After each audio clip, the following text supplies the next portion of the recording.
talked about it in letters, and we talked about it on the phone. But how you really feel about it, I don't really know.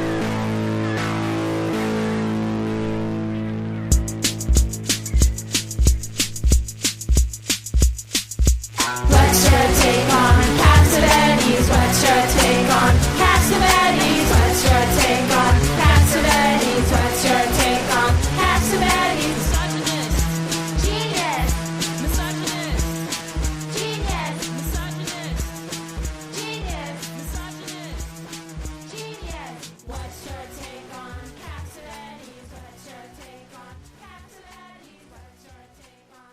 Welcome to There's Sometimes a Buggy, Irresponsible Opinions About Classic Film. I'm Elise. I'm Dave. This week, it's 1933. We're going to be looking at the Hollywood studios year by year, Paramount Pictures, and we're going to be looking at two films in which Charles Laughton plays some kind of a pretender to godhood, starting out with Cecil B. DeMille's The Sign of the Cross, and then moving on to Earl C. Kenton's Island of Lost Souls. So these movies share a couple of other things. They share a screenwriter, Waldemar Young, grandson of Brigham Young. And is he a Mormon? Or had he strayed from the Mormon path at that point? You really think a grandson of Brigham Young is going to stray from the Mormon path? I don't know. So he married Elizabeth Haight, who was a great niece of early California Mormon leader Sam Brannan. So sounds like Stayed within the fold. Stayed within the fold there, but also became a Hollywood screenwriter. Cinematographer Karl Struss, best known for one of the cinematographers on Murnau's Sunrise, but also the great Mamoulian, Dr. Jekyll and Mr. Hyde, also with Fredric March. Amazing. Two, of course, absolutely gorgeous-looking films. I guess we should talk about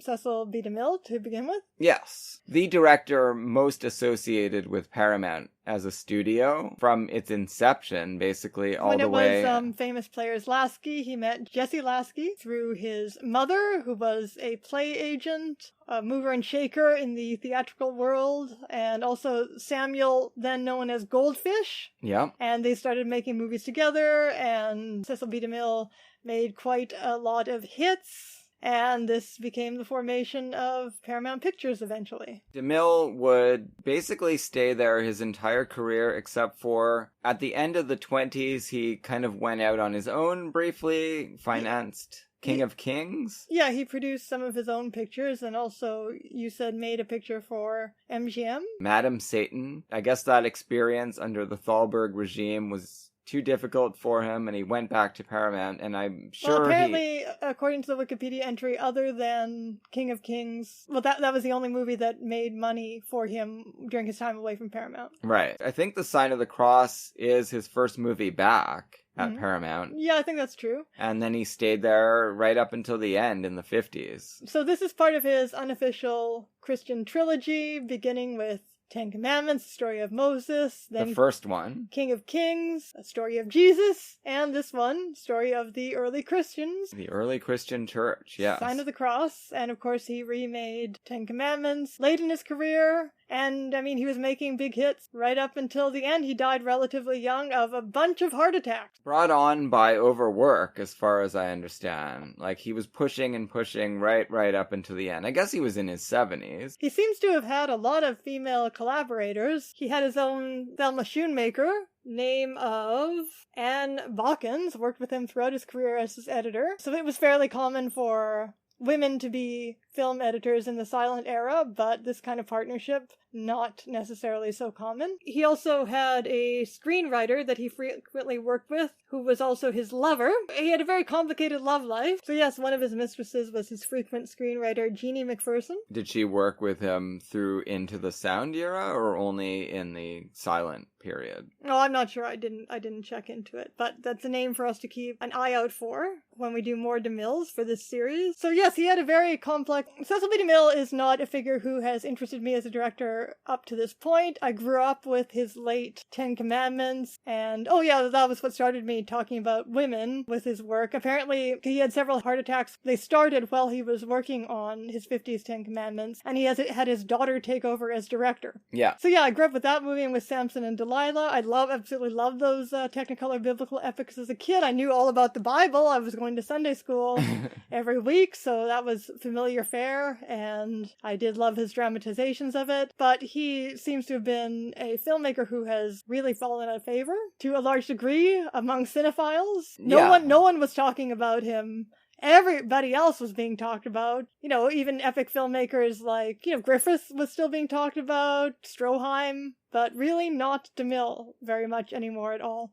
So I've given him a miss, but after seeing this, which I very much enjoyed, and reading his Wikipedia entry, he seems like a much more intriguing figure than I'd thought, and I'm looking forward to seeing much more DeMille as we do this series. Yeah, I think his 20s and 30s films have a lot going for them, and we do have quite a few on the schedule each time we go back to Paramount in the 30s. I definitely feel like he lost something in those late 40s and 50s films that are the most encountered items in his canon these days just because they play at holidays all the time. I think those are terrible movies, but no, this is... Well, I'm not going to try to defend them. I probably haven't seen them since I was 10. I just feel like they lack so much of the momentum that you get. I don't think there's any moment that drags in Sign of the Cross. Not even movie. The Dance of the Naked Moon? No, that doesn't drag.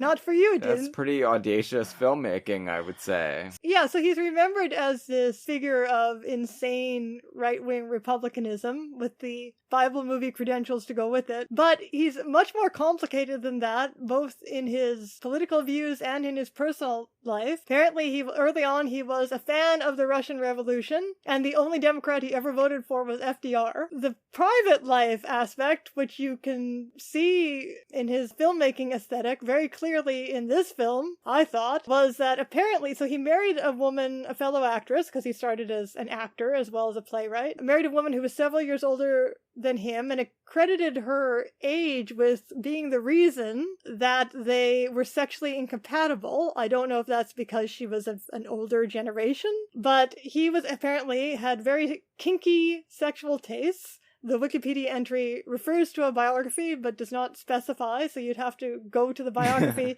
if you want to know the details about that. But she wouldn't go along with his kinky sex ideas. So with her blessing, he had mistresses to do that. So you can see this dichotomy between his Episcopalian religious virtue on the one hand, and his sexual sinning, his taste for sexual sinning on the other, right in this biblical epic. Yeah, well, the greater your awareness of sin, the greater your awareness of the need for salvation, I would imagine.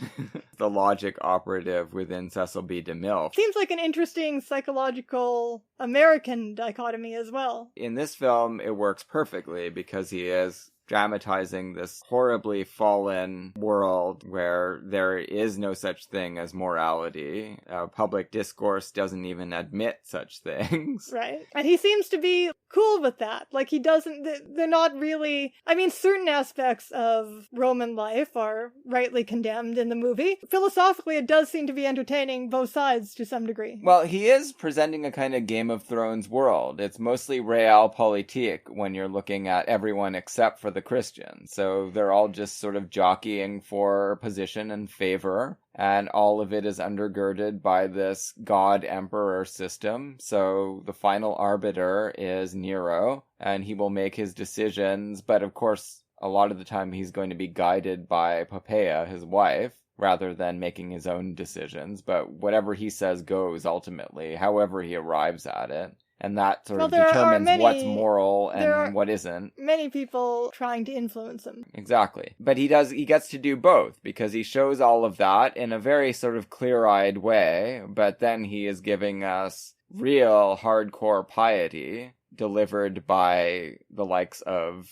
our emissary from Paul, Titus, and most memorably by Alyssa Landy as Mercia. She is the ideal Christian theologian. But what I meant by presenting both sides in a real debate is this idea of living for the present, for pleasure, on the one hand, and on the other hand, living for another world, a higher reality. And we'll get into that. And we'll the Christians are presented as weirdos, as radicals. And we should mention the screenwriter, co-screenwriter with Valdemar Young was Sidney Buckman, who was a communist. And eventually became blacklisted. Yeah. And he seems to be looking forward to that future in this film. I know him best from Mr. Smith Goes to Washington, which does have its subversive tinges, even though it is a Frank Capra film. And in this one, the Christians are definitely being presented as some kind of a revolutionary sect, which is not what they were in actual history in the first century, as far as I know. I guess,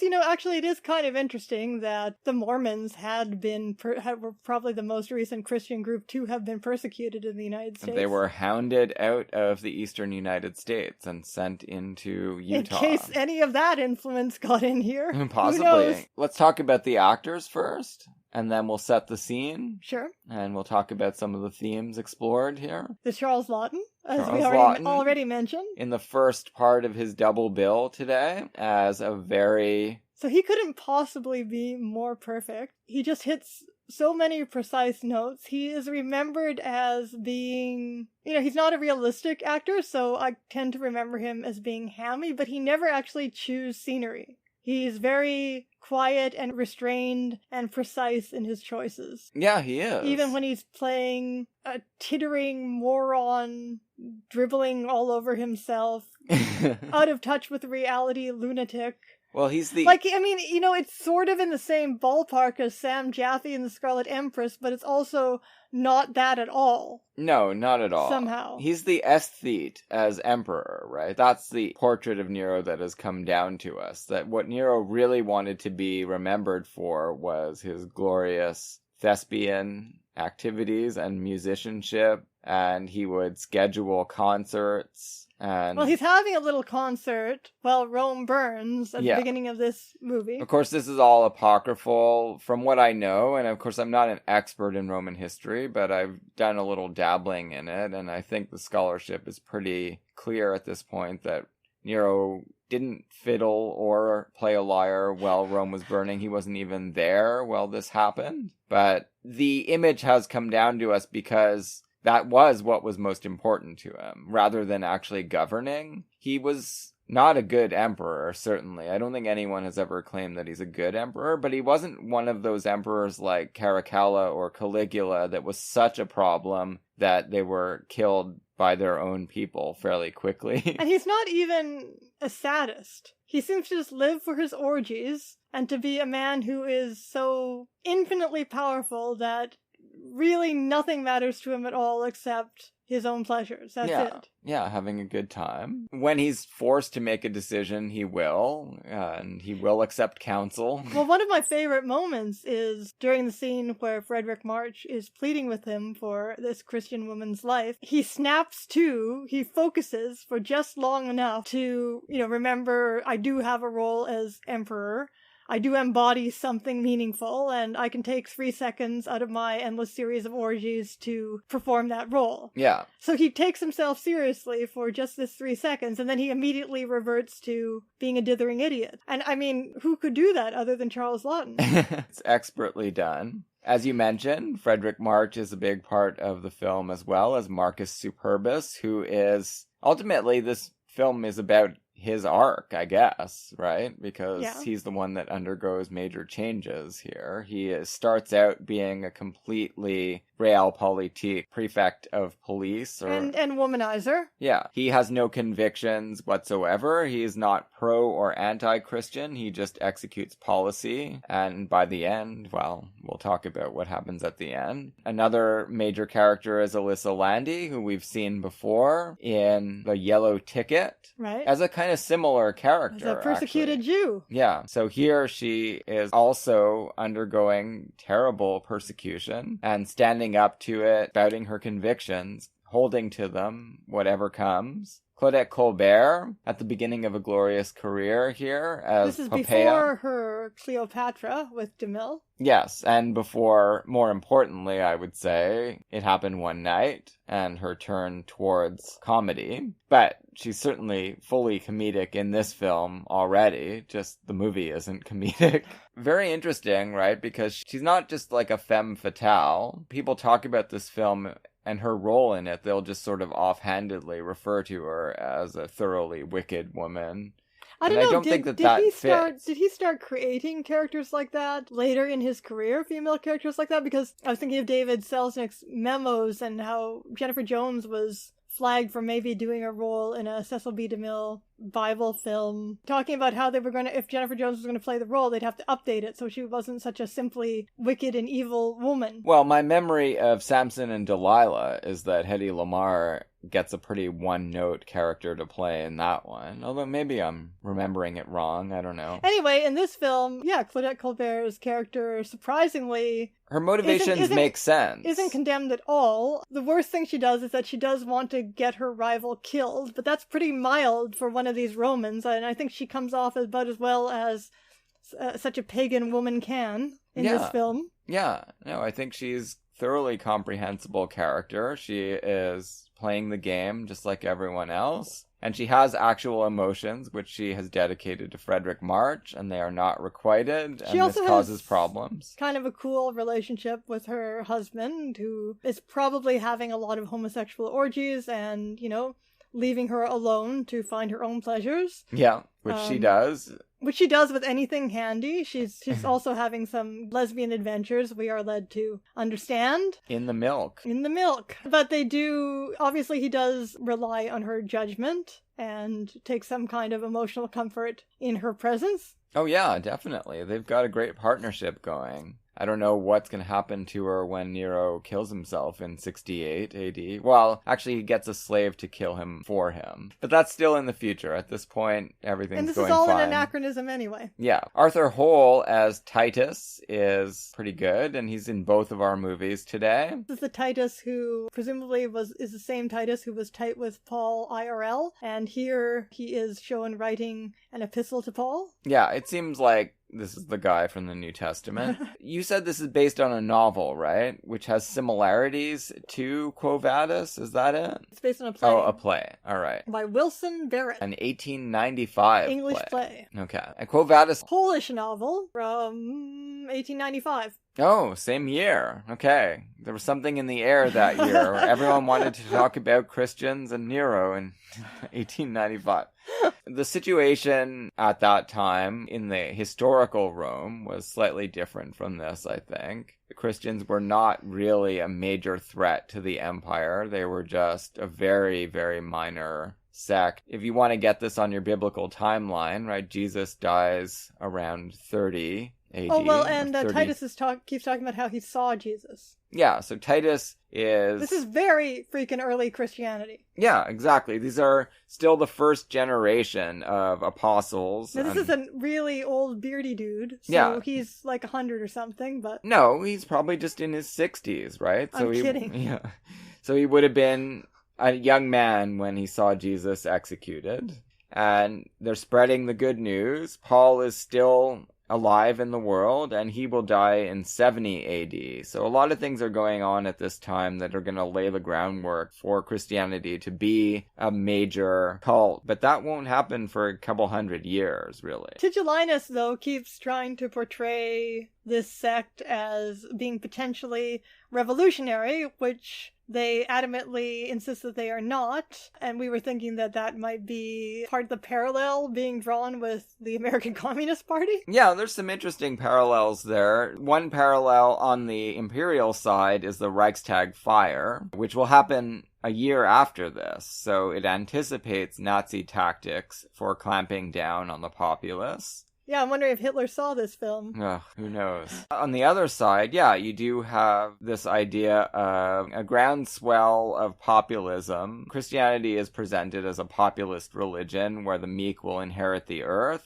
Yeah, they don't like that. They talk about that. The Roman guards don't like that. Obviously, you wouldn't if you were the Roman Empire, because they are the reverse of the meek, definitely. They want the meek to stay meek, not inherit the earth. Now, the Christians at this time, I don't think that you can stress this enough. And we did talk about similar stuff when we watched Scorsese's Last Temptation of Christ. Revolution, whether the Christians were... Well, there was an argument within the original disciple group in that movie about whether they should be a revolutionary sect or the opposite of that. Yeah, and really, I don't think there's much warrant for thinking that there was a lot of support for revolution, because these were people who thought Christ was coming back in their lifetimes, and that would be the end of history, right? Yes, apocalypse. So why would you bother overthrowing the Roman Empire when the world is coming to an end? Well, isn't that kind of what Jesus says in the Last Temptation of Christ? Yeah, so it takes a really long time for them to get it through their heads that they're going to have to come up with some plan B, because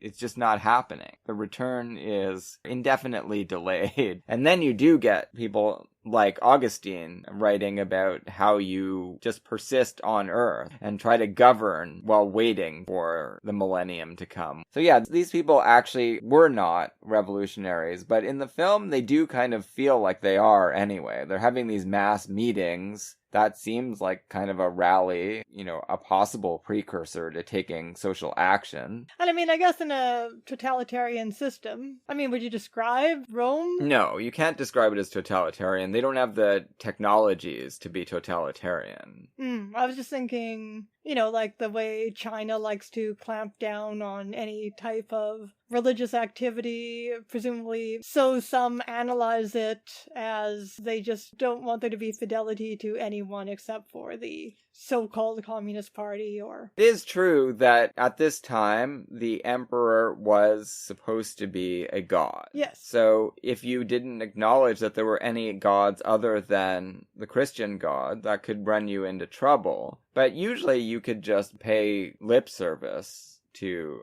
Caesar and get away with it. Which is what Jesus does. Yeah. When the Christians are stopped on the street at the beginning of this film, after making the sign of the cross as part of their meeting, they don't say, we don't acknowledge Caesar. They say, we're philosophers, and they try to just leave it at that, right? So I think that is probably fairly accurate. That's how you would try to approach this. Now, the way the scene is set up, they would be taken in by bounty hunters, because the persecution, the edict of persecution, kind of isn't too scrupulous about whether you prove that they're Christians or not. If you suspect they are, drag them in and we'll give you some money. Which, of course, later does happen with the McCarthy era as well. It happens in a lot of cases, right? Like in the 1850s, after the Fugitive Slave Act, judges were given $10 for declaring that someone was a slave and $5 for declaring they weren't a slave. So guess what they chose most of the time? It's never a good idea to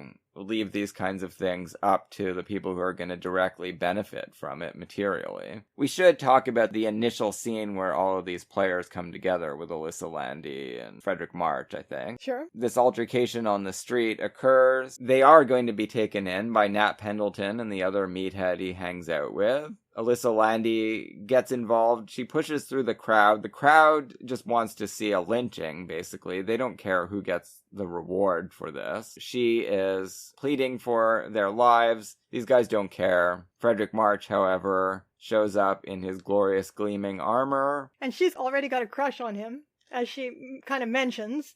She thinks he's a very impressive figure. She's kind of struck with awe that this prefect of Rome is talking to her, and also he's really cute. Yeah, but also she does discern a kind of softer side to him, which she had never intuited before. That's what she says. She thought that he was... Maybe she thought he looked good, but she didn't think he was nice at all. And now she thinks he's nice, even though he's been whipping people to get in there. Yeah, well, I don't know where she's getting nice from. The only reason... Well, because he looks kindly upon her. Yeah, the only reason he's being nice is because he wants to sleep with her. Right, but whatever.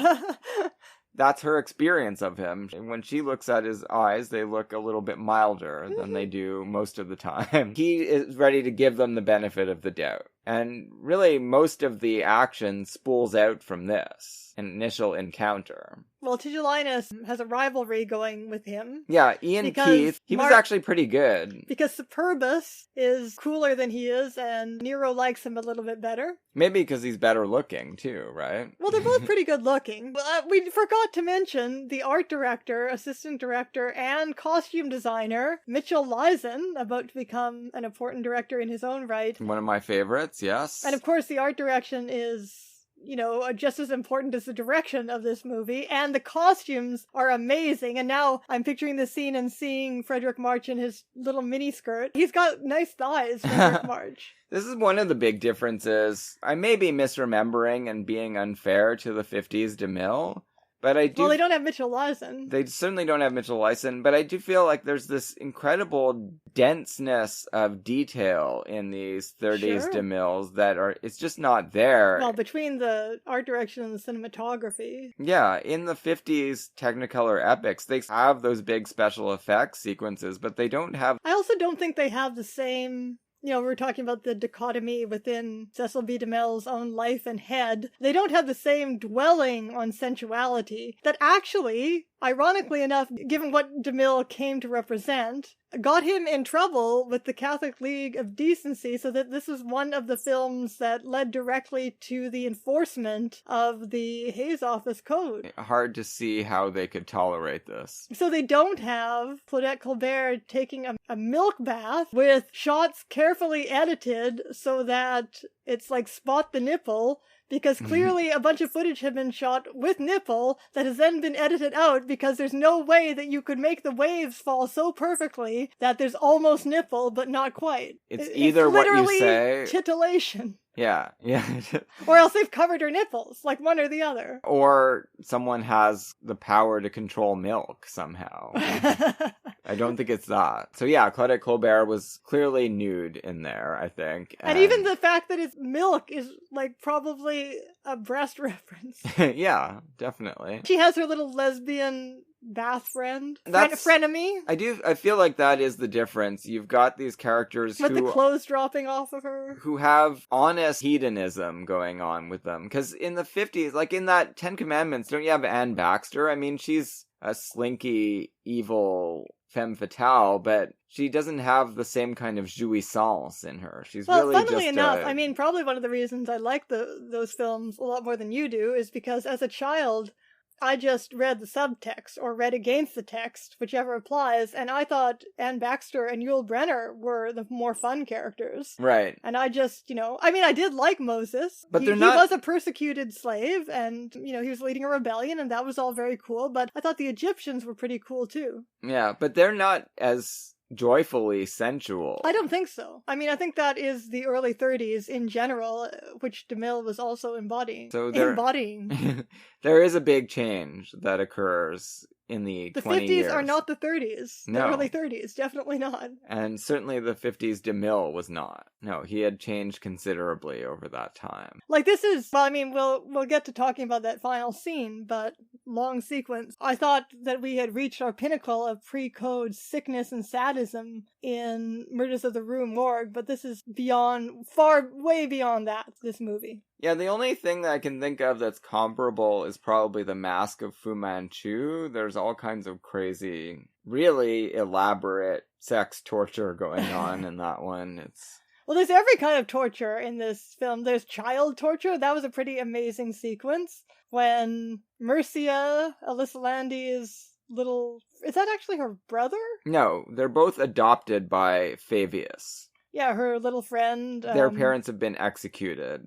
When he gets caught and tortured by Tigellinus's men, and Tigellinus is first threatening him. He looks like he's like 14 or something. Yeah. Is first threatening him with sort of poker, a hot poker. And then when they really get serious, they take him down into the dungeon. Tigellinus just like sets up a little chair to sit in to view the torture, to calmly view the torture. And it's like a Lubitsch sex scene, but with child torture. Just a little off screen, yeah. A little off screen. This like big Igor guy has taken this kid down there. We don't see what he's doing to him. We just hear him screaming now and then until finally he gives up the hiding place or the meeting place of the Christians. And then he faints, dead away. They can't get any more out of him, but they know what they need to know in order to conduct a massacre, and that's pretty much where we head with the movie.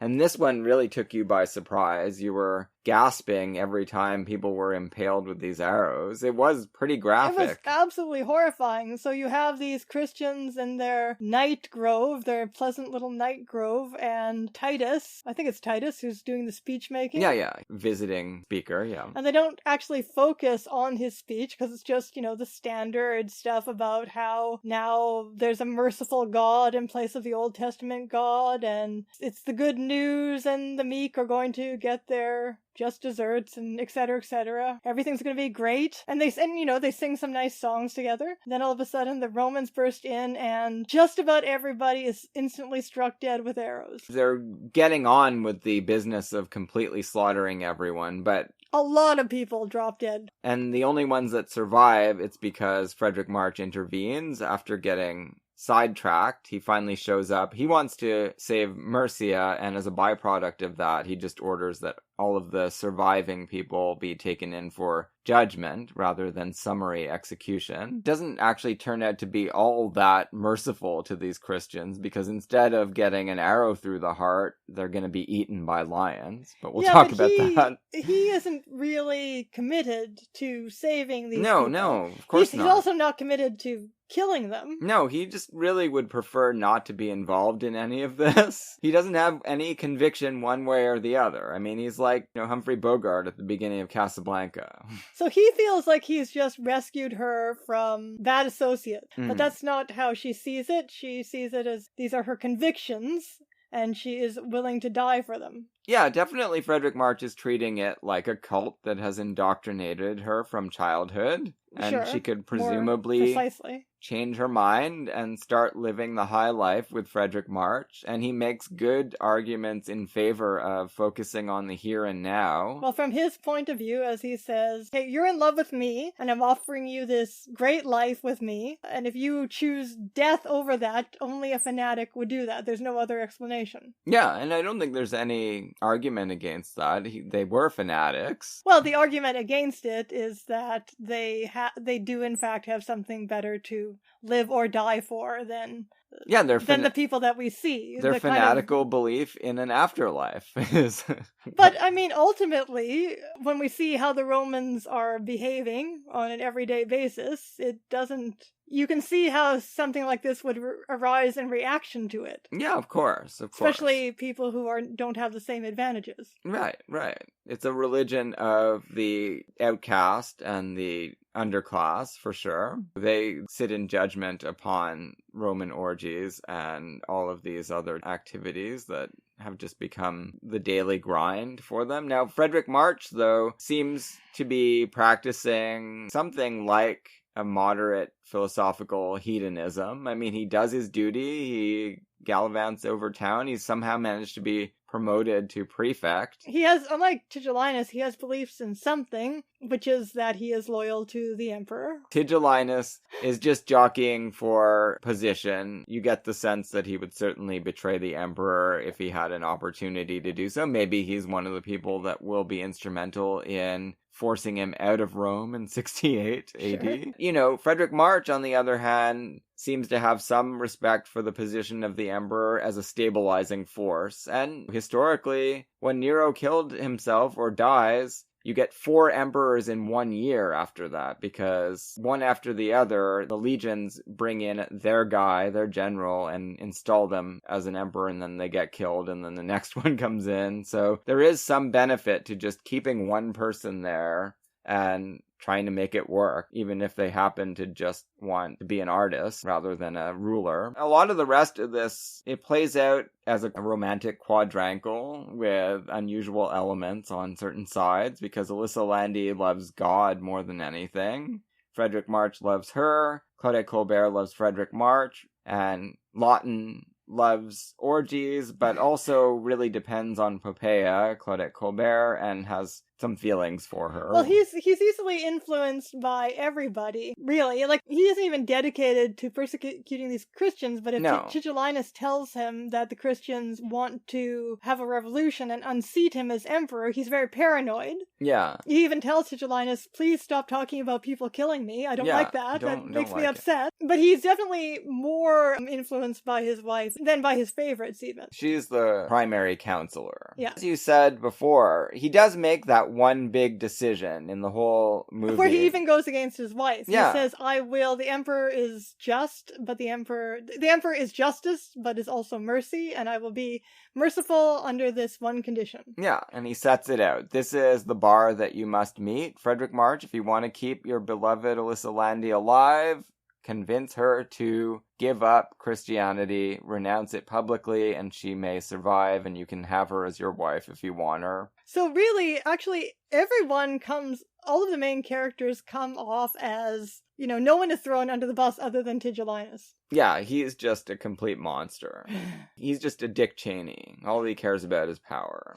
He doesn't even have any affections for anyone. Nope. Then we get, first of all, we didn't even talk about, we only alluded to the Dance of the Naked Moon. Right, well, this is all part of Fredric March. Which is what got DeMille in the worst trouble with the Catholic Legion of Decency. Yeah. League? Is it League or Legion? Legion. The Legion of Superheroes. Yeah. Fredric March, in his battle of wills with Elise Landi over materialism versus idealism, he loses. He cannot make a dent in her faith and her conviction that the afterworld is the world to care about rather than the sensual pleasures of Rome. So he decides to just basically degrade and humiliate her by having this sexy dancer do a lesbian dance all over her body in front of leering orgy guests. Yeah, I mean, it's like a standing lap dance, basically.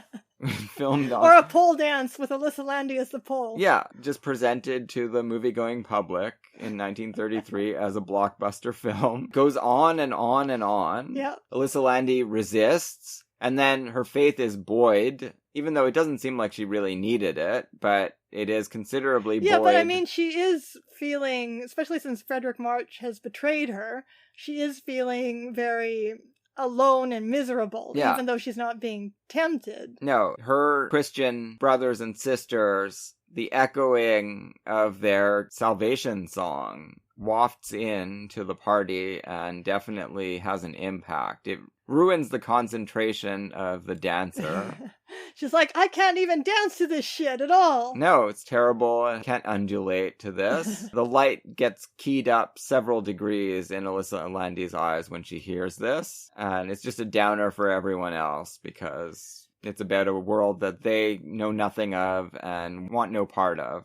And then Tigellinus's men burst in. This is the upshot of all of the machinations behind the scene. Elise Landi has to be arrested and taken in with the rest of the Christians, and she will share their fate unless she renounces Christ. Yeah, I mean, I guess they're the Emperor's men, because it's Nero who's made this decision. Fredric March has been able to shield her until this point, but he can't deflect. That order comes from on high, and he must obey it. So much of the last part of this film is given over to spectacle, but again, a fairly different spectacle from what you get in the Ten Commandments. This is the bread and circuses of peak Nero Rome, where the bored citizens of Rome must be kept entertained. Well, the bored aristocracy. Not just aristocracy, this was... Well, yeah, I guess Rome had quite a broad middle class, didn't it? That's one of the things it's famous for. Right, because all of these people were benefiting from exploitation going on all across the Mediterranean basin, right? They were bringing in rich crops from Sicily and from Egypt and gold and silver from Spain. Everything was flowing to Rome. And the only people who were real Roman citizens were at first Romans and then other people in the Italian peninsula. Citizenship doesn't get extended beyond those borders until like the 3rd century, when they start trying to bring people on board in the outer parts of the empire because they need to have some kind of solidarity, some basis for solidarity when they're getting invaded by barbarians from the north. But what could have led a people to get to this point where they are watching other people, admittedly not Roman citizens themselves, dehumanized people. I mean, we still dehumanize people and devalue the lives of certain people, obviously now, certain groups of people, but to actually watch them be killed or kill each other for entertainment. Don't forget, this was an incredibly brutal society. This was a society sustained by slavery more than anything. So in any ancient city, more than half of the people in that city are slaves and can be treated any way you like. So there was a lot of vicious treatment going on in everyday life already, and most people, more than half of the people in the city, would be treated as completely without any sort of rights. By the time of American slavery, you needed special racial arguments to justify that kind of cruelty. Yeah, in a Christian context, they did stretch things around to try to make it jibe. It never did, really. They always had to make special excuses. But in Rome, nobody would have ever even thought to defend slavery. It was just something that made sense, and you did, and all societies did it. The cradle of democracy, Athens, was exactly the same. Yeah. It was sustained by slavery. That cruelty, that master morality, right, I guess, makes a certain amount of sense. You derive your sense of yourself from your power over others. And it's not that different from watching a boxing match, except that the people get killed quicker. There's a link. I don't feel that much like people who are watching a boxing match feel like they personally put those people on TV to beat each other up. But they did. Well, they did in a very roundabout way. At the gladiatorial games, I think that the spectator was definitely there, more than anything, to revel in their own power to put these people in this deadly situation, where someone would actually die at the end, almost invariably, unless the emperor made an exception and gave a thumbs up and said, you both fought so well, you can both survive till the next time. I think that that is a major difference, right? Because the cruelty of...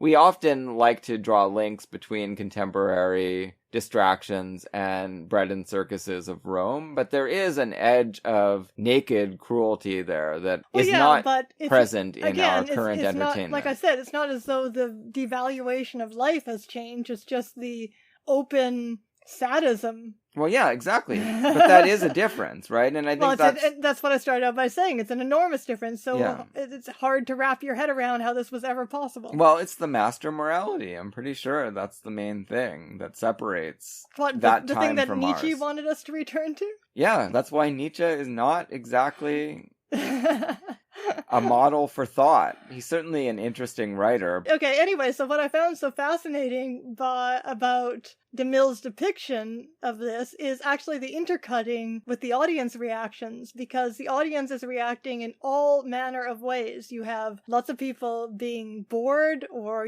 reading a book or reading the program or something.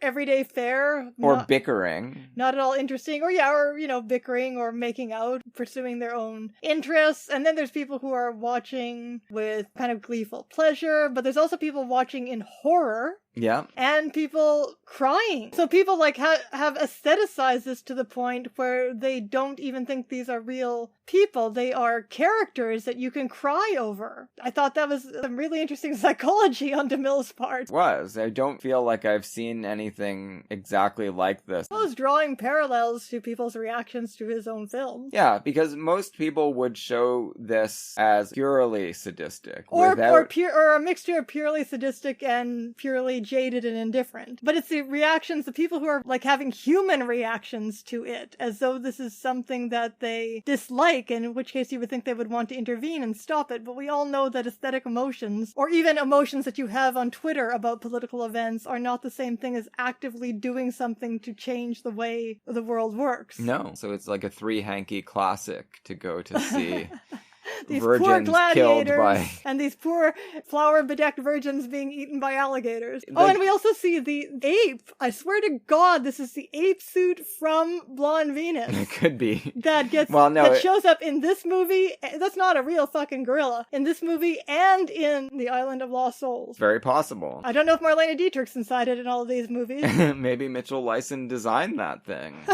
Gladiators, we get people betting on them, and they're described mostly as Thracians battling Gauls. We also get pygmies battling warrior women. Yeah. And pygmies getting stuck on a knife and hoisted above the woman's head. Like, a lot of the horror violence and sexual titillation in this movie did remind me of good old superhero comics at their finest. God. It's pretty horrifying. All of these people are thought of as completely expendable, good only for dying for the pleasure of the Roman populace. And this is a judgment upon this society in itself, I would say. Pièce de résistance, however, is going to be 100 Christians fed to the lions. And that's saved for the end of the film. Starving lions. Yeah, end of the program for the day. Everyone is forced out into the open arena to be killed, and we do get fairly lengthy sequence between Elise Landi and her basically stepbrother, her fellow adopted Christian. Now, I was pretty moved at certain points during this sequence. I was getting very teary-eyed, but I always do think to myself during Christian martyrdom scenes in movies, as moving as they are, if you are so certain that you're about to go to a better place and live forever with Jesus, why are you so upset at the prospect of dying? Because you will be torn limb from limb. Like, that's the only explanation. It's the lion. That's why Christ has such a hard time with his death, too, because it's extraordinarily painful. And that's what this little boy symbolizes, the failure, the cowardice of the body. Yeah, well, that's what she says, right? When he expresses remorse Even over... Jesus freaks out when he's on the cross. Yeah, he says, I revealed the meeting place. I'm the one that screwed everything up for us. And she says, it wasn't your spirit that did that. It was your body that was weak. And of course, for a Christian, everyone's body is weak, ultimately, and is not really the important thing. Now, these people are going to die pretty quickly because these lions are hungry, but it's, it's the anticipation that's the word, and it's the having to walk up the damn steps, I think. Seems like a really, really bad fate for anyone, even if they think that there are streets paved with gold on the other side of this experience and the embrace of a loving. I mean, if you were going to get $1 million and an eternally happy life, but you had to be torn apart by lions, I mean, that would still be a hard decision. Yeah, you would want to put it off indefinitely if you could, and so do they. But they have no choice. They are forced out, and the last person left standing is Elise Landi. She has been reserved for the end, for the pleasure of Poppaea and Nero. Maybe they're going to get the spectacle of a conversion on the spot to avoid being killed. That would be fun for the public too, for a Christian to say that they no longer believe. But... And Fredric March does tell her at one point, it's fine, you can keep your beliefs, just save your life by pretending. Yeah, but no, she refuses to do it. She wants to die with her fellow Christians. She does. She goes to the House Un-American Activities Committee and starts a fight. Fredric March, I think he does good work in this final scene. Yes, he was kind of hit and miss for me in this movie. Although, there's a lot of March performances I love, but he was very good at the end here. He comes in hoping to convince her to stay with him and enjoy the aesthetic life and the hedonistic life, but when she won't do it, he does reveal that he was at his wit's end last night and he prayed to her God for her safety. But that didn't work, so he prayed to her. He does, bit by bit, come over to her side of it, basically. But no, I don't agree. He doesn't at all. He remains within the parameters of his own belief system, which is that he makes an idol of her. Of course, Although he says, you are my teacher. So this is like a halfway point, and it's hard to know if before death they're going to get to the point where he does a full conversion. Yeah. But he says he wants to die with her, and they'll experience whatever comes next together. But he basically says, you are my God now. Not so different from near the end of Joe versus the Volcano. Okay. Where they decide to jump in together and see what happens. That's kind of what is going on here. Now, at the end of Joe versus Volcano, a miracle intervenes and they get to continue to live on our planet. That we don't see them get mauled to death, but that's definitely how this movie ends. Sure. However, on screen, what we get is the doors to the arena closing and the shadows forming into a cross. Which has happened a few times in the course of the movie, which is quite a neat cinematographic trick. Quite a rousing achievement from Cecil B. DeMille. I guess if you were a Christian, it would really buoy you in your faith. But it's perfectly alright for a secularist. I think they're just gonna die and that's it, but I'm still moved by their fate. Well, I mean, everyone's gonna die and that's it at some point. They seem to be dying with their hearts in the right place. Yeah, they're going out together. With a nice set of beliefs. Film manages to tread a nice line between sensationalism and piety, and all of it equals entertainment. That's what Cecil B. DeMille was known for at this time. Yeah, I thought it was great. I want to see more DeMille. Well, we're going to be doing Four Frightened People, which is a totally different register, but also a really interesting movie. That's 1934. Now for something completely different, although kind of similar in some ways. Island of Lost Souls, based on The Island of Dr. Moreau, a novel by H.G. Wells. So the other screenwriter for this one is Philip Wiley. Incredible. An What American a weirdo. author of works ranging from pulp science fiction, mysteries, social diatribes, and satire to ecology and the threat of nuclear holocaust. You know about this film? Well, he's the momism guy. What? Nation of Vipers. What? I mean, we vaguely mentioned it, yes. It doesn't really come up in this movie. No. But basically, he wrote a lot of stuff about how the Bruno strangers on a train situation was going on all across America, and mothers were turning their sons into weird creeps. Although from what it says in this entry that I'm just glancing at now, he also seemingly wrote about double standards, the gender double standard, and women's rights and homosexuality. Who knows? Who knows? You always hear, he comes up a lot because he created some pulp stuff that was influential on Schuster and Siegel, the creators of Superman. Oh, okay. And this Nation of Vipers stuff. That's the context. Superman doesn't seem to have a lot to do with momism either. No, he had a bunch of different modes. But that's one for which he But is here, known. he was hired by Paramount to adapt H.G. Wells. So I did look at the plot summary on Wikipedia of the Wells novel. Doesn't mention anything about a whip. There is no Panther Woman Right. or mating story. That was invented to keep people awake, I guess. Yeah, H.G. Wells, he wasn't into big sensationalism in his sci-fi stories. He would tell these stories... Yeah, and apparently he didn't like this adaptation. No. Because it wasn't philosophically serious enough. Right.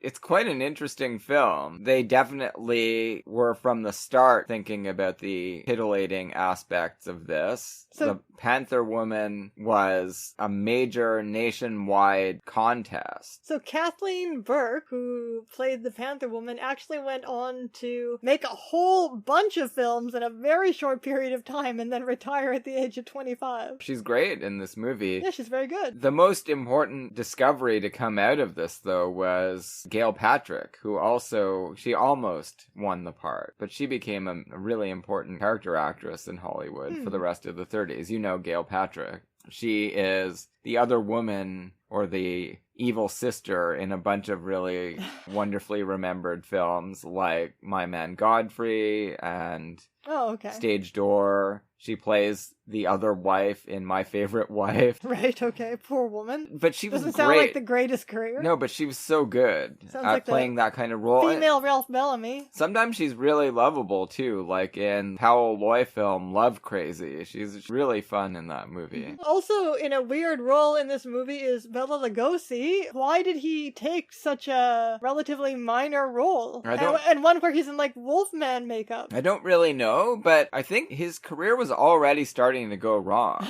right? This seems like part of it. I mentioned that last time, and you're like, what are you talking about? Still got The Black Cat coming up, which is true, but he wasn't getting the kind of star parts offered to him that he wanted, and I think he just took whatever people were willing to give him. By the way, he's amazing in this movie. He is. He's always great. Like, every time he starts making his speeches, I start tearing up. The confrontation between Bela Lugosi and Charles Laughton is the epic thespian contest you never thought you wanted or needed, but it's an incredible scene. Yeah. Part man, part beast. So did you know that Devo? Yes. Well, yeah, I know. Obviously, apparently this is like the movie most referred to by bands in history. Makes sense. And Devo is one of them. House of Pain.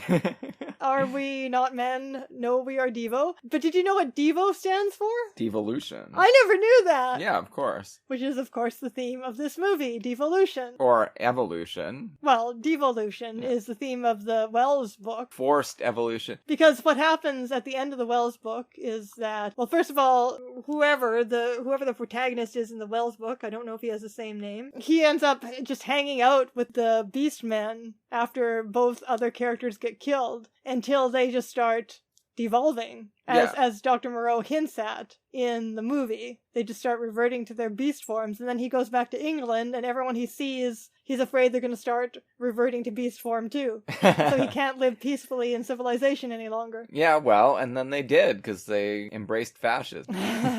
But I think that this movie is far more interesting than the Wells book. You remember the Wells book? No, not really, but the way you've summarized it cued me back into it. The fact that there's no Panther Woman? No, not only that, no whip? but the way that this film discusses politics and the politics of domination. It doesn't seem from the summary like there's much in it about colonialism, which is unusual. Like, I think that's the kind of thing Wells normally did deal with. Sometimes just wanted to think about one thing at a time, and that's what his science fiction is usually like. It's pretty basic stuff. Right. No, but the movie is thinking about so many things that, to tell you the honest truth, I have a hard time understanding what the metaphor is. So let's talk about that. Yeah, let's talk about it. Maybe you have a better idea of what the metaphor is than I do. The basic situation we should discuss first, I think, which is this uncharted island in the middle of nowhere. There are rumors all across the South Pacific that weird things are going on there, and most captains will steer clear of it.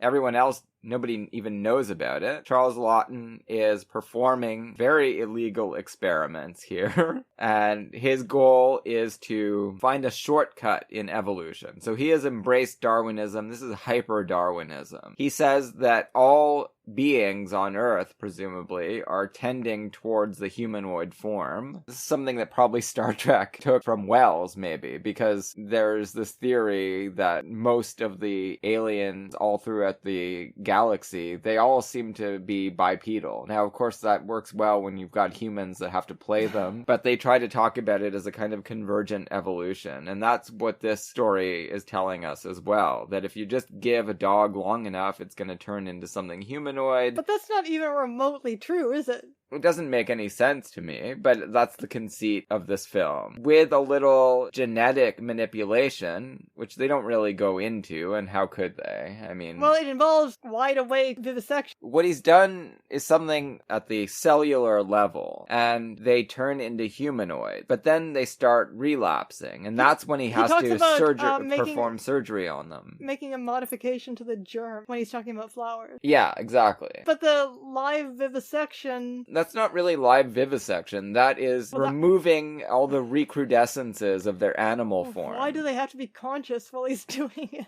I don't know. But it's not vivisection because he's not cutting them open. He's cutting off parts of them that are undesirable. Well, the answer is horrible. The answer is they have to be conscious because this ritual is also serving a political role. Yeah, it's the House of Pain, and he really has set himself up as an emperor god on this island, right? Yeah, he's more like Kurtz or something. Yeah, it's definitely got some Heart of Darkness aspects to it, just in the way that he has gone mad with power, anyway. Well, he keeps them in fear of pain, but he also has these weird laws that he's laid out, a sort of religion that what is going on with this? Like, partly it keeps them It's ideological. Partly it keeps them in check because they have some sort of rules to live by, and the rules are given by him, the man who wields the pain, but also partly it is to prevent them from relapsing. It's his way of exercising one-man rule over them. He says that one of the laws is that they can't shed blood, but the interesting thing is that they don't believe that that even applies to Charles Laughton. He is the creator, right? So they never even think about the possibility of shedding his blood, but other people, they can't shed their blood. Yeah. Nero was supposed to be treated as a god, but no Romans actually thought the emperor was a god. It was just an agreed upon fiction. In this movie, the part man, part beast contingent on the island, they really do believe that he is a god. And they have a good reason for that. Yeah, in because that he brought them into being. In fact, created them. Yeah, like Bela Lugosi in Murders in the Rue Morgue, he always wants to go further. He wants to experiment more and discover new things. And he really fixates on this idea of procreation between his... Yeah, and also there's a horror of blurring of the line, you know, the Darwinian implications of blurring of the line between human and animal. Yeah, so if you've brought a panther to the state where she looks like Kathleen Burke, can you then make her have sex and carry to term a child fathered by Richard Arlen? And again, the subtleties of Laughton in this performance, when he talks about observing them in the name of scientific curiosity, and he makes the phrase sound so filthy. And it takes a lot to be subtle while wearing a Hitler mustache and carrying a whip, but he actually pulls it off. Yeah.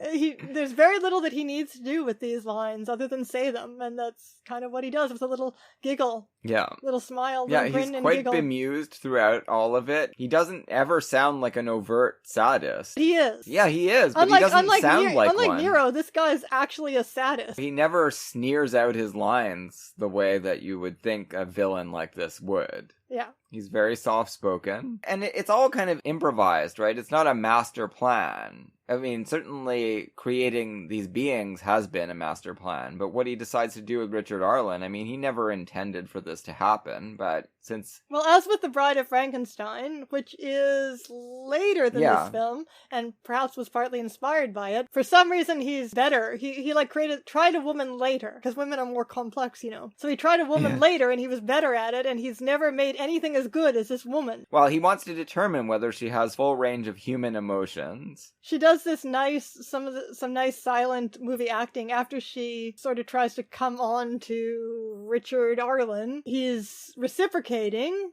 until he notices her claws and realizes that she is also one of the beasts. So he'd be having sex with a cat. Yeah. Afterwards, she can't understand why he's rejected her, and she's looking at herself in the mirror and looking at her claws and just despairing of this animal aspect and not knowing what to do with herself. No, it's a terrible position to be in. And everyone on the island is suffering from so this to one extent or another. She can't mate with anybody at all. Like, there's no going in either direction. Presumably only with the other beast men, right? Because they would be in a similar social position to her, but they are not nearly as refined as she is, unfortunately. So. Yeah, they're not as humanoid. Yeah, she's in a tough spot. All of these people are in a terrible spot, and you can see why they're on the verge of hysteria all the time, because they are at the mercy of this maniac. And he uses many of them as slave labor to generate energy. Like, they were running a turbine, basically, day and night. But insofar as there is a colonial metaphor, it's not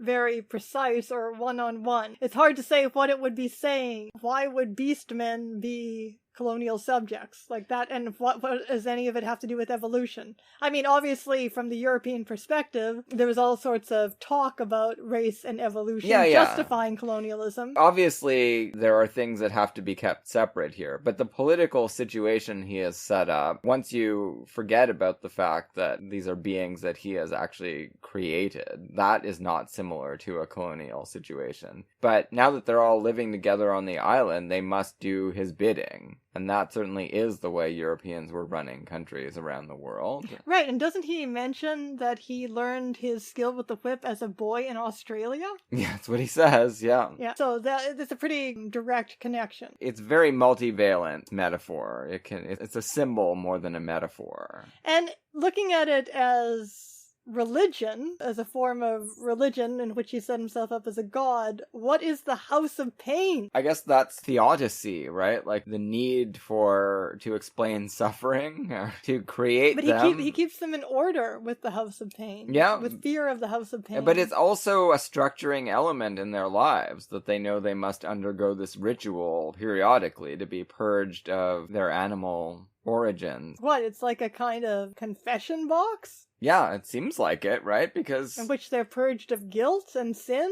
Yeah, which is just this atavistic return of their original being. Because that's what he says. He has to... It's like clipping your nails, but at a much more vicious level.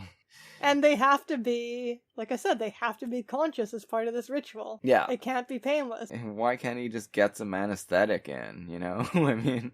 No, it's important what happens in the House of Pain. You must not discuss the House of Pain. When he tells Kathleen Burke that she can go talk to Edward Parker about anything, just not the House of Pain and not about me. It's like some kind of idea of both autocratic rule and a certain kind or element of religion as being worship of pain. Yeah, definitely. And force obviously undergirds all political systems, and here we're getting it in its most naked form possible. The tenacity with which he sticks to this plan once he formulates it is quite something. It's obviously gone to his head, like Kurt's. He has forgotten that he really is just a guy with a whip. He isn't a god, and at any moment he could be completely overwhelmed by these subjects of his. But no, he makes some really bad slip-ups. No, not at any moment at all. It's very well structured. There's a logic to it. He violates his own law. Well, that's what I'm saying. If he he deconstructs himself. That's right. But he forgot. Obviously, in a very offhand way, he completely forgot that he had built this structure that was protecting him. Yeah. He started to think that it was just his force of personality. Sure. He didn't even understand the brilliance of his own system. I guess. Or anyway, he became so titillated by the possibility of beast and human love that he throws all other considerations aside. Now, he actually switches gears when Parker refuses to go through with this. But the Old Testament God does get away with that. He does get away with saying, you can't spill blood, but I will spill blood. You know, like the test of Abraham. But right. Charles Laughton doesn't get away with this. No, because they actually get a close-up look at what the dead man is, and they can see that he is the same as Charles Laughton. And they actually have this discussion in the Beastman camp. And they realize, okay, we can do the same thing to him. We never realized this before. But yeah, he's done all of this in order to try to get Leela Hyams raped. Yes. By one of his beastmen. And that's when the doctor, it's gone too far for him. It was okay just when he was going to try to bring two people together to have consensual sex for his own scientific and erotic purposes. But rape is too far. Rape of an actual human woman, because obviously Mr. Montgomery distinguishes... And a blonde lady, for that matter. He still thinks of all of the other beings on the island as animals, and his ethics don't really seem to extend to treating them very well. No, he's not happy at this. No, he doesn't like it. Mating plan in the first place. Well, no, but he's been going along with everything else they've been doing to them, even though he doesn't seem really thrilled about any of it, but he fell into this program with Charles Laughton, and he can't get out of it. He drinks constantly, so that's the telltale sign of an unwilling participant in a nefarious enterprise. But yeah, when it's Leela Hyams... And that is an archetype, of course. You can't rape the blonde European lady. Yeah. Anything else can happen to anyone, but not this. Yeah. Unless we want to do it for fun as part of the plot. Which is also what this is. Well, yeah, Charles Laughton... But within the movie, this cannot be. It's a game changer for... It's a game changer, but for the audience, it's fun. Everyone basically turns on Laughton, but still, he could have gotten away with doing all this stuff if he just hadn't ordered the death of Captain Donahue. Stanley Fields and Paul Hurst, these character actors... They both get some pretty fun roles. First, Stanley Fields as the captain the drunk captain at the beginning. Yeah. Who takes a dislike to Edward Parker, Richard Arlen. Well, because Richard Arlen stands up for one of the, what he thinks is some kind of servant. Mille, he is, it turns out, an evolved dog. The faithful dog. He's the only beast man who remains loyal to Charles Laughton. Maybe he was actually Charles Laughton's dog. Yeah, maybe. We don't know. But anyway, yeah, Richard Arlen is a really stand-up guy throughout this film. Although, not so stand-up that he doesn't want to have a little kiss with the Panther lady, even though he's engaged. And reject her in horror when he realizes what she has evolved from. Right, but he still cares about her. Yes, he just doesn't want to have babies with her. No, but he is very preoccupied with trying to get her out of there as well. That fails, unfortunately. She winds up being the Frankenstein monster in this one, because she doesn't get to leave with them. Yeah, but I mean, she at least makes that choice and sacrifices herself, realizing there is nothing for her to mate with. Exactly. There would be nothing for her to do in the outside world, except maybe be put on exhibit or something, which would be and even the only worse people than death. who'd want to have sex with her would be fetishists, so... Yeah, it would be very bad. Ill-served. Yeah, very ill-served by the evil Dr. Moreau. But yeah, that final confrontation scene, all the scenes where Charles Laughton confronts the Beast Collective are quite memorable. First, the incantation of the laws, like the way they're supposed to be working, and then later when it all goes south and they just overwhelm him. And here we see, I think... Well, we see all of those shots of the trick photography of the Beastmen being whipped. Yeah. But they just don't care anymore. No, they don't, they're beyond that. And I think we get an allusion to freaks here, or anyway, it's the same mode as freaks. They finally get to turn the tables on him and vivisect him, and they actually are going to vivisect him, I guess, and cut him up and kill him. You get the sense that the film is saying animals would never do this. They don't seek revenge this way. They're not conceptual, so no. No. They might fight back or kill you to eat you, but they wouldn't take you to the House of Pain and get your tools and start cutting you open just to prove a point to you as you die. They don't know about poetic justice. No, but these guys do. And Bela Lugosi as the ringleader certainly does. You can see it twinkling in his eye as he realizes what they can do now. You've made us this way. We Things. aren't one things, not one or the other. Things. Yes, this is essential to the film. It's not so much that they're going to devolve or evolve, it's that they've been forced into a space that cannot accommodate any sentient being, and they must lash out. There's nothing for them but to try to kill or hate the thing that created them. But are we not all part man, part beast? Well, yeah, I think that that's something to think about, Are right? we not all crawling between heaven and earth? I think that they are revolutionary subjects. Or, if you want to be less charitable towards them, you could call them lumpen proletarians, right? Like, they can't be part of the solution, but they are ready to lash out at anything that gets in their way once they get the opportunity to do so. I prefer to think of them as maybe on a trajectory that could allow them to set up a society for themselves, maybe a socialist society. It is absolutely sort of a failed revolution. It was making me think of the French Revolution or what have you, right? Except the French Revolution at least had intellectuals with ideals, and these are just resentful people who have been mistreated and are lashing out. Yeah, and if you go with that, then they're definitely lumpen proletarians. The film doesn't hold out much hope for their future, because they do mention that the fire is going to consume everything on this island. Maybe kill all of them. Maybe it's only going to consume the houses. I think the best we can hope for them is that they will in fact revert to animals. I guess that we have to assume that anyone that does survive, unless they get off the island and make friends with some doctor who's going to keep doing these procedures, they'll retreat from being things and return to being animals again. It does feel like a kind of Rousseauian / Foucauldian, which is a very weird intermixture,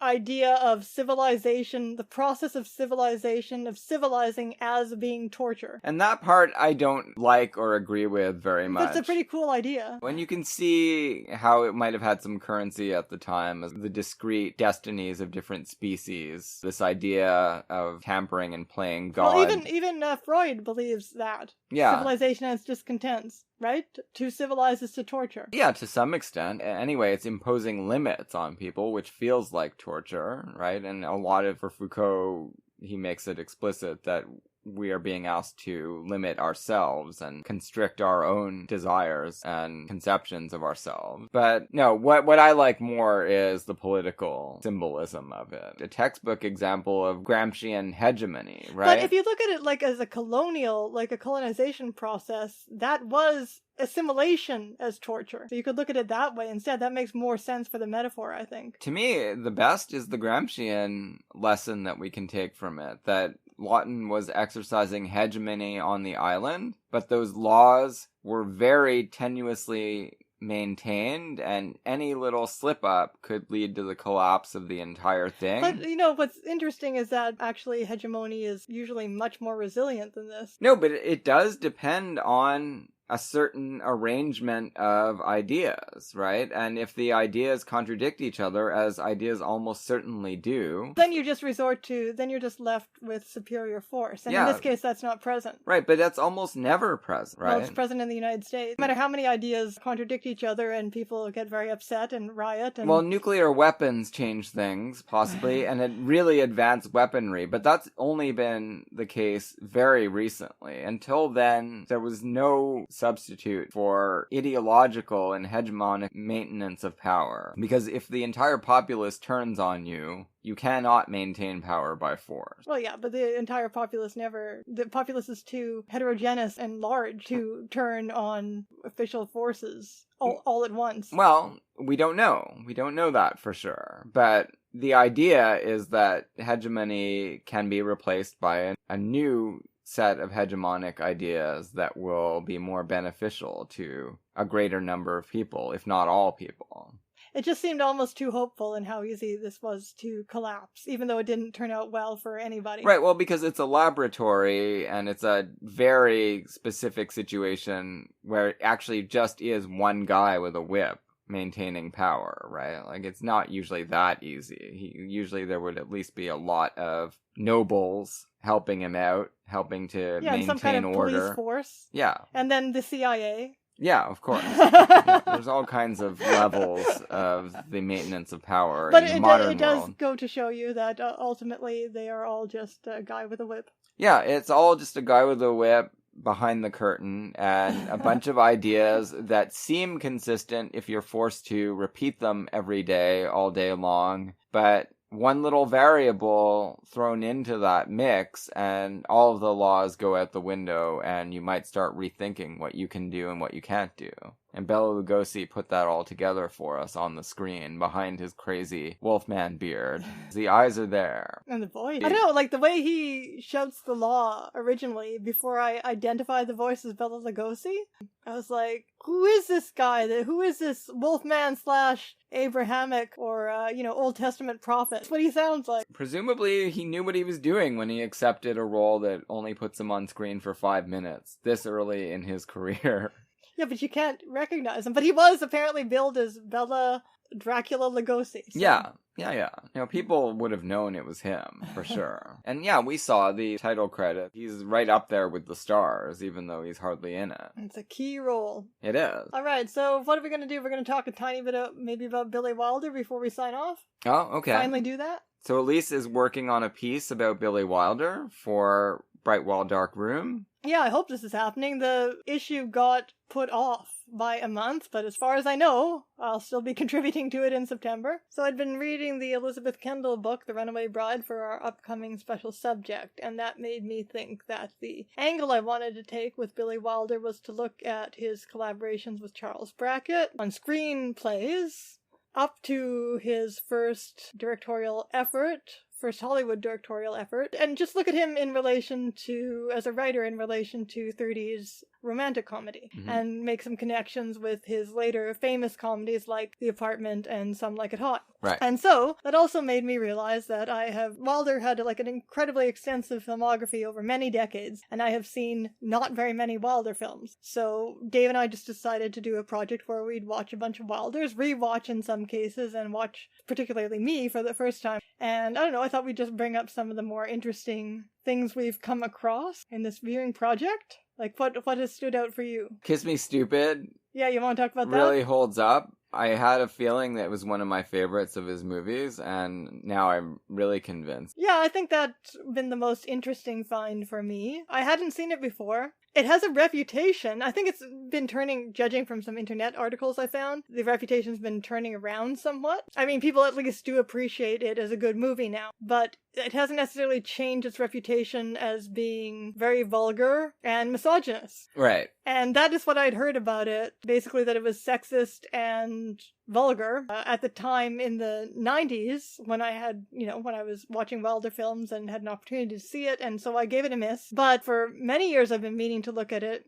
I'd watched all of the Jerry Lewis films, and I thought I should watch some more Dean Martin films, and this is one that comes up right away. So anyway, we watched this. Finally, I saw it for the first time, and it is not misogynist at all. It's like a radically feminist film. It has misogynist characters in it. That's a different thing. And I don't think it's incredibly cynical, which is the other viewpoint on it. No, it's only really cynical about the persona of Dean Martin. And about American marriage. And, who cares? If you really really care about the sanctity of marriage, this is not the movie for you. But other than that, who does?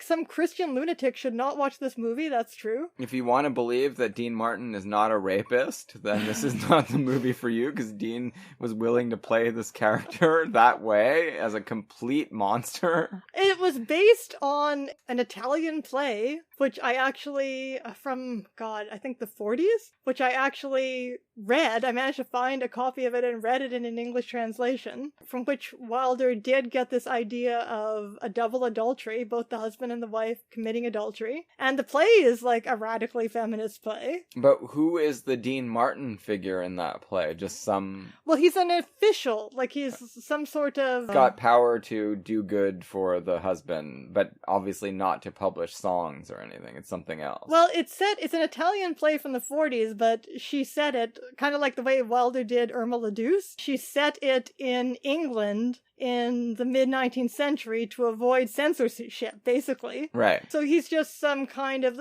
they live in the country, and the husband wants his music to be played in London, or whatever. Oh, so he is a musician. Yeah, and so this is some kind of magistrate who's visiting the town. Okay. And he has the power to make this happen, but it's well known that he only exerts this power, this patronage, if he likes the wife of the musician. He's like basically. Claude Rains in Casablanca. Except that he is actually very, very attractive. And the woman's dalliance, it's much more of a kind of woman's picture arc in the play. It's more like Bette Davis and Now Voyager or something. Okay. Where the wife has to come out of her shell and discover her... The playwright liked Freud a lot. To discover her buried sensuality. And she does this with the help of, first of all, pretending to be a courtesan for the night, right? Which is not like being a $25 hooker, which is what Kim Novak is in Kiss Me Stupid. Yeah. She's glamorous, sensual, comes into her own, discovers her beauty, and then meets this handsome, charming magistrate who's a womanizer and seducer and man of the world, and they have this glorious, magical, wonderful night together, which is not at all what happens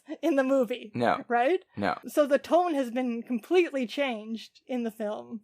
But what has remained the same is that there is basically a feminist intention behind it, particularly in the idea that a wife commits adultery and doesn't suffer any ill consequences from it. Right, and a sex worker gets to have a kind of a pleasant night and a glimpse at... Which also happens in the play. What she would prefer to do with her life, and gets the funds in order to actually put that plan into Which doesn't action. happen in the play. So the scene between the two women doesn't happen in any version of the play. Famously, Jean Moreau did a version, which is the one Wilder knew, where she played both roles, and the only way she could do that is because the women don't have a scene together. Right. So that is something that Wilder and Diamond wrote, which is the most overtly feminist Yeah, it's solidarity invention. Between them, yeah. And then the one woman gives the other woman the funds to get herself out of this terrible town that she does not want to be in and got stranded in. Sex worker role that she's fallen into, so she can now rejoin respectable society, which is what she's been wanting to do. Polly the Pistol. Yeah.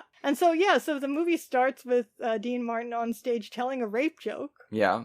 The range of reactions historically to this movie are absolutely hilarious. I read one of those just, stupid movie biographies of Wilder. Movie biographies are the most lame, useless, idiotic genre of literature written. A very debased form. Yeah, or criticism. I don't even want to call it criticism. It's some kind of extended prose. And so someone was writing about this movie and talking about, taking the generally accepted line that it's not very good Wilder, but that at least Dean Martin in it plays this portrait of wonderful, confident, self-assured masculinity. And the saucy tone of the movie is set by his opening act, in which he's telling a fucking rape joke. Yeah. And that is what sets the tone for the movie, and particularly for this character. Yeah. And then the rape joke becomes like the entire scene of him crawling his hands all over Kim Novak in front of what he thinks is her husband. Quite something. It's not always fun to watch. It's pretty harrowing in a lot of ways for a comedy, but it emerges as something completely different from what a lot of critics would lead you to expect. And I think you could say that for a lot of the Wilder movies. And I think it is also, he has this very strange reputation, Wilder, because now we've watched our way through, over a dozen of them. Yeah, recently? Still a lot that we haven't watched, particularly after Kiss Me Stupid. It's an enormous filmography. But yeah, he has this reputation as being this caustic satirist, but all of his movies that I've seen, or almost all of them now, are actually very sweet and very, well, with the exception of something like Double Indemnity. There are exceptions here, but a lot of them are actually very sweet and very shockingly accepting of the characters. For instance, we just watched A Foreign Affair, which is a movie co-written by, well, actually they're both Jewish, aren't they? No, that's Brackett. Yeah. That is Brackett. Yeah, okay. Co-written by a Jewish screenwriter who lost his family to Auschwitz and was obviously very traumatized by this. But it appears to take, I wouldn't say, what would you call the attitude that the movie takes towards Marlene Dietrich's ex-Nazi? Not neutral, but it's accepting. It is somehow accepting of this character. Well, it's treating her as a human being who was willing to collaborate with Nazis in order to live the good life, right? I mean, who may have actually been a Nazi. She seems to have actually had the belief. I don't know about that. I don't think it really gives us anything to go on in that regard. But she fraternized with them, no problem, and we don't see her making any speeches about. Well, she does, when she's talking to Jean Arthur, she does say, you have to understand what happened to us Germans. Everything was all of a sudden taken away from us, and she does enumerate her beliefs. Yeah, but none of them are about Aryan purity or anything like that. I think she's talking about what's happened to Germans in 1945 rather than what happened before. I guess it's open for interpretation, but what's not open for interpretation is that she was, a member of the elite class in Germany during the war. She's a von. Yeah. And not a fake one like von Sternberg. Right. She doesn't seem to have any belief. It's not like he's giving us this portrait of someone who was also spouting Nazi rhetoric. She doesn't seem to have ever had any convictions like that. But she was totally at ease living in a society that was governed by people that did, and that were acting on those convictions. At some point in the movie, someone says, I can't remember if it's of her or of another of these Germans who were in the process of being deprogrammed, denazified by the occupying Americans, right? And someone says, what do you want us to do? Shave their head? Yeah. Put them in the gas chamber? What do you want us to do with them? This is the fact. Most of the populace did accept Nazi values, and now they're having to unlearn these values, and what do you want us to do with them? Well, I guess there are a bunch of scenes, but yeah, it's a kid who keeps going around drawing swastikas. But something similar is said of her at one point, and I just think this is astonishing, especially in a movie made so recently after the war. Yeah, it's 3 years after the war. To me, this just, what emerges most clearly as a theme throughout Wyler's work is this radical humanism and acceptance. And it's certainly not an idealized portrait of humanity. It's saying that they're capable of terrible things, and they're capable of doing terrible things not even for any really good reason other than just to go along and get along. Yeah, well, that is his vision of humanity. But maybe I'm not capable of seeing that as horribly caustic and bitter and cynical because I'm like, yeah, that sounds right. Yeah, unfortunately, that does seem to be borne out. But he's not bitter about it. He's not angry about it. He doesn't want to punish anybody sadistically. That's the point. No, what he wants to punish is the idea that it's so easy to categorize people as heroes and villains. Unless they're Dean Martin in... Well, look, even Dean Martin... Actually, yeah, he does end up giving a good night to the wife character. Good money. I mean... We don't really know exactly what happens in that scene. Oh, come on. Everybody's drunk anyway. If they don't sleep together, there's no point to the whole movie. Yeah, no, they sleep together, but, like, does anyone even remember it, or whether it was really great or not? But you get... Well, she does say she enjoyed being treated as a whore for one night. Right. She does say that. It's true. So she got something out of that. Yeah. Well, and he sang to her a bit. Yeah, he sang to her. It's true. He is his usual mellow self throughout that film as he behaves abominably and does his patter on and off stage. Sits on the floor, letting himself look like amazingly unflattering, sitting on the floor drinking champagne, looking like a moron. Yeah. Like, out of a shoe. I think Dean Martin is a brilliant screen actor. And the fact is that he is always quite foul on screen. That it was his persona with Jerry Lewis in their movies, not on stage, but in the movies. And especially in the Tashlin movies, really made a lot out of that. But nothing comparable to this, which seems to be trying to go one further than Jerry Lewis's portrait of him in Nutty Professor. Well, in Some Came Running, he is the quintessence of misogyny, right? He loves playing this character. All he does is call women pigs throughout the entire... That's his word for women. But then, of course, that is what makes it so impactful when he takes his hat off at Shirley MacLaine's grave at the end, right? Because he has realized that she has worth. I mean, he's really playing a horrible individual in that movie. Yeah, I don't know what it was, but that's what he enjoyed. Yeah. So yeah, there's a lot more we could say about Billy Wilder, and we're definitely going to come back to it when your essay comes out. That's it for now. Billy Wilder, the radical humanist. I think that that's a fair reading of him, and yeah, we'll have more to say about this as time permits and as our experiences permit. Next week, Elise... It's our July special subject, summer. Oh my gosh. Oh, we're there, are we? Yeah, when this was decided upon, we had no idea there would be quarantine. We didn't realize that I, at least, wouldn't be leaving the house ever. Well, we try not to go anyway. At this time of year when it's 30 above in Toronto, the only way we're going out, and reluctantly, is to go to the theater. Sure, but last year I saw about 50 movies during the summer, and I was going out to work and walking to the theater and walking home in that heat every day. I can assure you, Dave, the world and the heat still exists out there. Yeah, I have to rely on Elise to tell me this, because I just go to the mailbox every day, and that's all I do. And other than that, I'm working from home. We are going to be enjoying the full summer experience next week. We're going to be talking about Summer with Monica, Ingmar Bergman, and A Summer Place, Delmer Daves. Well, it's better to just imagine it. Yeah, and we'll see, is there any reason to put those two films together other than they have summer in the title? Delmer Daves, who's in that? A lot of people. Dorothy McGuire has an important role in it, so that will play into our future plans to do a Dorothy McGuire series. We'll see if you like her in this. Oh yeah, I was saying I thought that she and Harriet Anderson looked alike, and you didn't agree at all. Well, we'll see. We'll see. Yeah. I had no real master plan in combining the two. They just have summer in the title. I thought it'd be fun, but we'll see. Maybe we can make something of it, and if not, we'll just talk about the two movies. Sounds good. See you soon.